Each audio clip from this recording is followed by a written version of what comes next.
But she had to take 60 capsules a day. And so she needed marijuana, she said, because the pain in her legs, they call it ghost pain.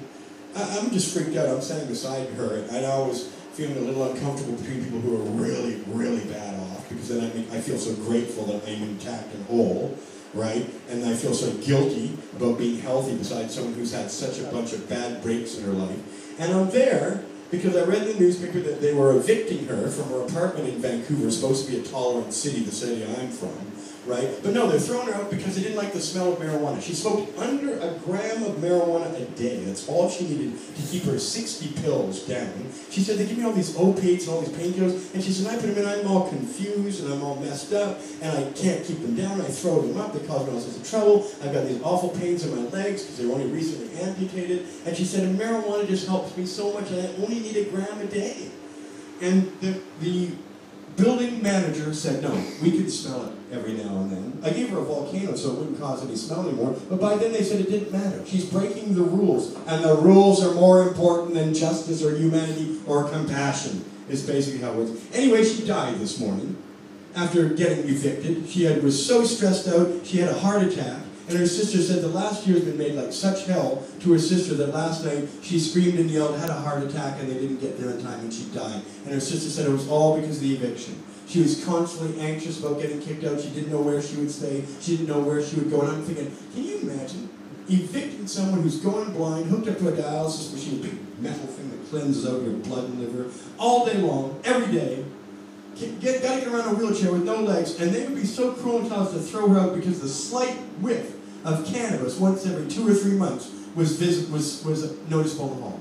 I've never seen such monstrous cruelty, but then again I have, because that's what prohibition creates. The people who want us to pay, the people who want us to suffer, it's all about us suffering, are the puritanical motherfucking sons of bitches that 50 years ago would have said, put the packies out of the country, make sure that queers are hanging from a tree, and all the other stuff you've heard that's violent abuse of other cultures in the past. They're the same lazy sacks of shits, rotten sacks of shit that have always been prejudicial against every other group, and now they pick on us with a vengeance. It's pure hatred, it's stone cold Puritan dislike, hatred, and they want to put us away.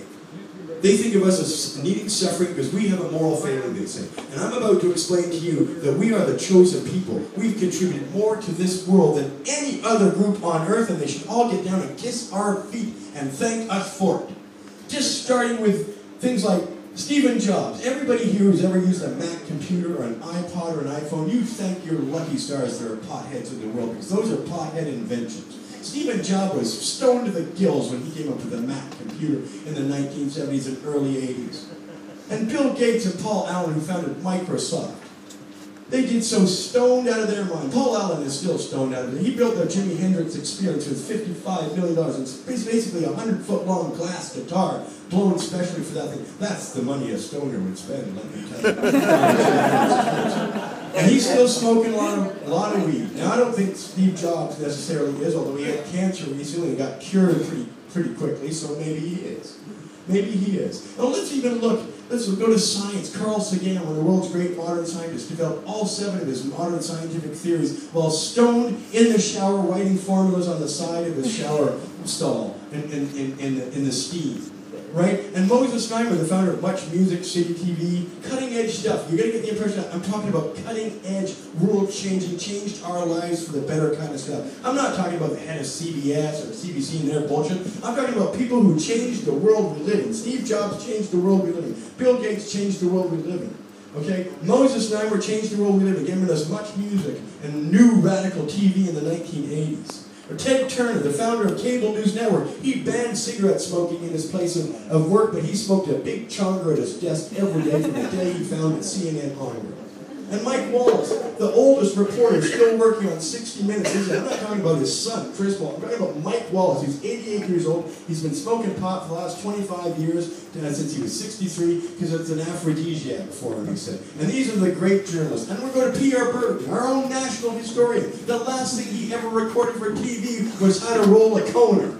How to roll a coner. P.R. Burton, over 110 books, worked worked in this province, worked in British Columbia, was a journalist since the 1940s, wrote over 100 books. He's considered the nation's premier historian, and he was a pot smoker for 45 years, and the last thing he wanted to say before he died is, let's legalize marijuana, people. Let's please do it. Our own national historian. Well, don't just stop there. We've got, how about the world's greatest athlete?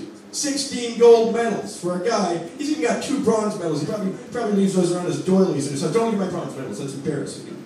He's probably saying, I got 16 gold medals, and he got every last one because he's doing bong hits. Bong hits all the time. Right? Now, you gotta think about that. The world's greatest athlete, and his primary instrument of power is his lungs.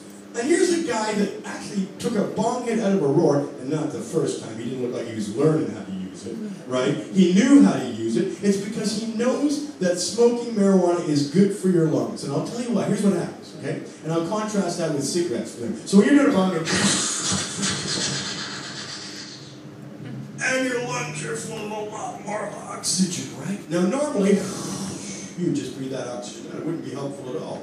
Right? But when you have THC in your lungs, an unusual and fascinating thing that only THC can do happens, and that is your arteries widen up. They get much larger. And they're able to handle 2 to 3 times the volume for up to 5 minutes of oxygen being delivered to the cell tissues of your lungs. So when you breathe in a bong hit of air, you take in more oxygen than ever before, and your lungs can actually use it. So oxygen gets to all these parts of your lungs that don't normally get it, and it goes to places and they get more of it. And then, the great thing is, after delivering all that life-giving oxygen to your lungs, the THC goes over the surface of your lung lining and attacks and shrinks any old cells, any necrotic cells, any tumorous cells, and any cancer cells, breaks them down, destroys them, and then you exhale them, or you expectorate them, spit them out. And that's why nobody ever gets cancer, no matter how many bong hits or cigarettes or joints they smoke. Nobody gets it. And Michael Phelps knows this. He's thinking, this is helping me, man. When I'm swimming, I've got the benefit of perfectly clean lungs, healthy lungs, and we get a lot of oxygen, right? And he wins every time. Hey, but why just believe the world's greatest athlete, right? Why believe that? I mean, your teachers all told you you'll never amount to anything if you smoke marijuana. So tell them, hey, fuck you, the world's greatest athlete smokes weed, so... is what you want to tell your teacher, right? Well, why don't you tell them this too? Hey, the world's greatest writer of the English language, William Shakespeare, was a hash head. I know this because I've talked to the scientists that tested his pipes, and they came back positive for hashish. So William Shakespeare sitting there cranking out plays day after day in sonnets. He is stoned out of his mind on cannabis, okay? So the world's greatest writer was a smoker of cannabis. The world's greatest athlete is a smoker of cannabis. And hey, what is in that iPod you're carrying around? Isn't that an incredible invention? A little iPod the size, credit card, 2 inches by like 1 inch by like a half an inch or a quarter inch, and it has 10,000 songs in it.